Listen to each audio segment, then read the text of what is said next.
Hello dear student, this is Suman Dutta. তো আজকে শুধুমাত্র একটা গুরুত্বপূর্ণ অঙ্ক নিয়ে আসলাম তোমাদের ত্রিকোণমিতি চ্যাপ্টার থেকে ক্লাস 10-এর জন্য।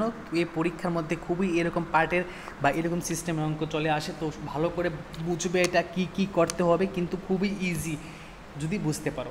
প্রথম দেখো, প্রশ্ন পড়ো। প্রশ্ন কী আছে, যদি সেক এখানে 4a ইজিক্যাল টু কসেক ব্র্যাকেটে a - 10 ডিগ্রি হয়, তবে যেখানে 4a একটি সূক্ষ্মগুণ, কি 4 একটা কি সূক্ষ্মগুণ, তবে কোন a এর মান কত? খুবই সোজা, খুবই ইজি। তো এটা তোমাদের জন্য খুবই একটা গুরুত্বপূর্ণ অঙ্ক। এই অঙ্কের মতন আরও বিভিন্ন অঙ্ক আসতে পারে, তোমাদের বুঝে শুনে অঙ্ক করতে হবে। তো প্রশ্ন মধ্যে কী আছে, সেক 4a ইজিক্যাল টু কি কসেক a - 10। এই লাইনটা সবার আগে লিখবো, এই লাইনটা সবার আগে লিখবো, অবশ্যই লিখবো। লেখার পর কী করবে, লেখার পর এখানে আমরা জানি যে সেক থিতা ইজিক্যাল টু কি কসেক 90 ডিগ্রি মাইনাস থিতা। কি সেক থিতা ইজিক্যাল টু কি কসেক 90 ডিগ্রি মাইনাস থিতা। এই পার্টটা যদি আমাদের মনে থাকে বা আমরা মনে রাখতে পারি, অবশ্যই এরকম অঙ্ক আমরা পড়তে পারবো। তো যেখানে এইটা আছে সেখানে আমরা কী লিখবো, এইটা লিখবো, থিতা লিখবো, ঠিক আছে। তো থিতা এখানে কী করবে, এই যে থিতাটা আছে, থিতাটা এখানে কাজ করবে, কি থিতা কাজ করবে এখানে 4a। থিতা বলতে এখানে কী বসবে, থিতা বলতে এখানে বসবে 4a, ঠিক আছে। তারপর বাকি পার্টটা কিন্তু, এদিকের পার্টটা কিন্তু সেম টু সেম এখানে বসালাম।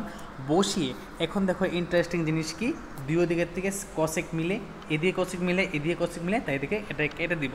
কেটে কী থাকলো এখানে 90 ডিগ্রি মাইনাস 4a, আর এদিকে কী থাকলো a - 10 ডিগ্রি। ওকে, তো কী করলাম, এখানে 90 আর 10 আগে যোগ করে নিলাম, আর এখানে 4 আর a এখানে কী করলাম, এর সাথে করলাম যোগ করে নিলাম। যোগ করে কী করলাম, এখানে ইন্টারচেঞ্জ করে দিলাম, মানে একে নিয়ে গেলাম এদিকে আর একে নিয়ে আসলাম এদিকে, ঠিক আছে। তো ইন্টারচেঞ্জ করে নিলাম, করে দেখো ফল কোথায় আসলো, মানে রেজাল্ট কোথায় আসলো, a ইজিক্যাল টু 20।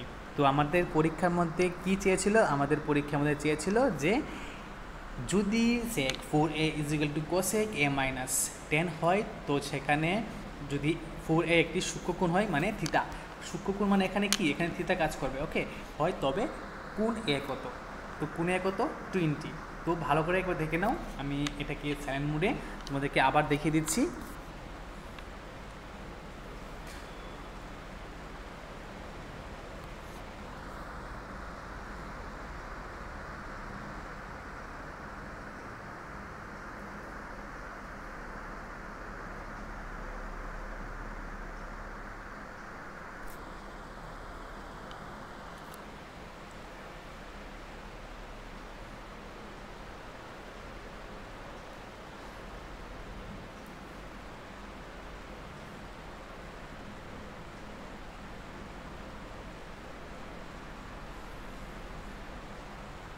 তো ডিয়ার স্টুডেন্ট, অঙ্কটা কীরকম লাগলো অবশ্যই আমাকে কমেন্ট বক্সে কমেন্ট করে জানাবে। যদি ভালো লেগে থাকে অবশ্যই অঙ্কটা শেয়ার করবে, এবং তুমি যদি চ্যানেল নতুন হয়ে থাকো চ্যানেলটা সাবস্ক্রাইব করবে এবং বেল লাগানো গিয়ে অল প্রেস করে রাখবে, তাহলে তুমি খুব ইজিলিভাবে নতুন নতুন ভিডিও পেয়ে যাবে। তো প্রথম থেকে শেষ অবধি এই ভিডিও দেখার জন্য তোমাকে অসংখ্য ধন্যবাদ।